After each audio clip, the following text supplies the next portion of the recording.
Bismillahirrahmanirrahim. Assalamualaikum warahmatullahi wabarakatuh. Apa kabar hari ini anak-anak? Semoga hari ini anak-anak sehat ya. Dan semoga hari ini anak-anak tetap semangat mengikuti pembelajaran tematik dari Putri ya. Hari ini kita akan belajar muatan pelajaran bahasa Indonesia bersama Putri dengan judul sumber energi yang dapat diperbaharui dan tidak dapat diperbaharui. Sebelum kita belajar, kita berdoa dulu yuk. Doa mohon kecerdasan. Bismillahirrahmanirrahim. Allahumma alhimni rusdi wa'idni min syari nafsi. Ya Allah, berilah aku ilham kecerdasan dan jauhkanlah aku dari kejahatan hawa nafsuku. Amin. Semoga dengan doa yang kita lantunkan, Allah tambahkan kefahaman ilmu dan ilham kecerdasan. Ya anak-anak, hari ini kita akan belajar tentang yang pertama, pengertian energi.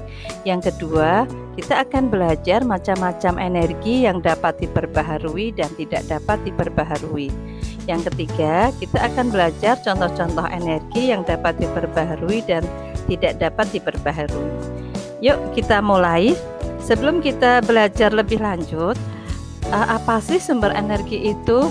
Ya, energi adalah kemampuan untuk melakukan usaha atau kerja atau melakukan suatu perubahan. Ya, ini yang disebut energi ya nak ya.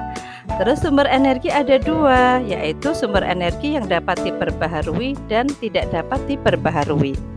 Ya, kita akan belajar sumber energi yang dapat diperbaharui itu apa sih ya?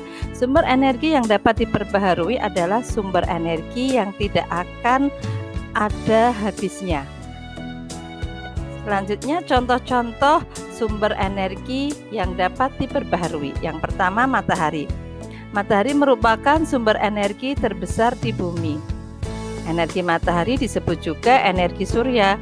Matahari mampu menghasilkan energi panas dan cahaya. Kedua energi tersebut sangat bermanfaat bagi kehidupan kita sehari-hari ya. Anak-anak, matahari sangat bermanfaat bagi kehidupan kita ya. Apa sih manfaat dari matahari itu? Ya, yang pertama, manfaat dari matahari satu, energi matahari membantu proses fotosintesis tumbuhan. Yang kedua, matahari dapat menyehatkan tulang. Yang ketiga, matahari digunakan untuk pembangkit listrik.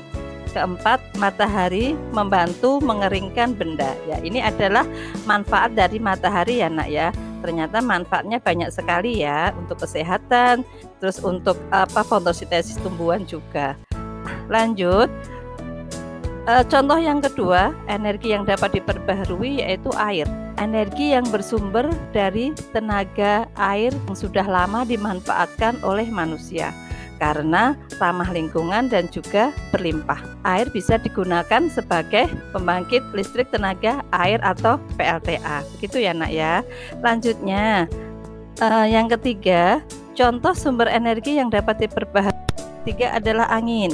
Pemanfaatan energi angin sedang dilakukan oleh banyak negara di seluruh dunia karena sumber energi ini tidak terbatas. Pemanfaatan energi ini menggunakan kincir angin yang dihubungkan dengan generator atau turbin untuk menghasilkan tenaga listrik.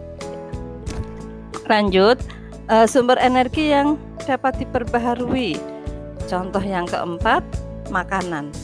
Makanan diperlukan oleh tubuh sebagai sumber energi dengan asupan makanan yang baik dan cukup agar dapat melakukan berbagai aktivitas sehari-hari.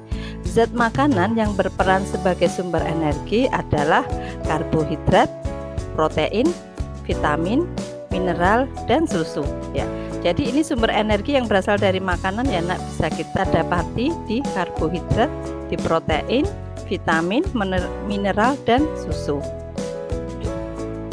Kita lanjut ya nak ya. Sekarang kita mempelajari sumber energi yang tidak dapat diperbaharui. Sumber energi yang tidak dapat diperbaharui adalah sumber energi yang terbatas dan jika sudah habis maka tidak akan ada lagi. Contoh-contohnya yang pertama adalah minyak bumi. Minyak bumi adalah salah satu sumber daya alam yang paling diperlukan manusia. Hasil olahan minyak bumi bisa digunakan untuk menyalakan tenaga listrik, menggerakkan dan menjalankan kendaraan bermotor. Selain itu juga bisa menyalakan tenaga mesin pabrik dan lain sebagainya. Meskipun begitu, jumlahnya terbatas serta tidak dapat diperbaharui. Jadi minyak bumi ini adalah sumber energi yang tidak dapat diperbaharui. Kita lanjutkan contoh yang kedua, yaitu batu bara. Batu bara dipakai sebagai sumber energi, contohnya untuk bahan bakar kereta api serta kapal laut. Lanjut, sumber energi yang tidak dapat diperbaharui, contoh yang ketiga adalah gas bumi. Gas bumi dipakai untuk bahan bakar memasak atau bahan bakar penggerak mesin, namun jumlahnya sangat terbatas. Ya, begitu ya nak. Ini adalah contoh beberapa sumber energi yang tidak dapat diperbaharui. Ya, semoga ada manfaatnya apa yang tadi kita pelajari.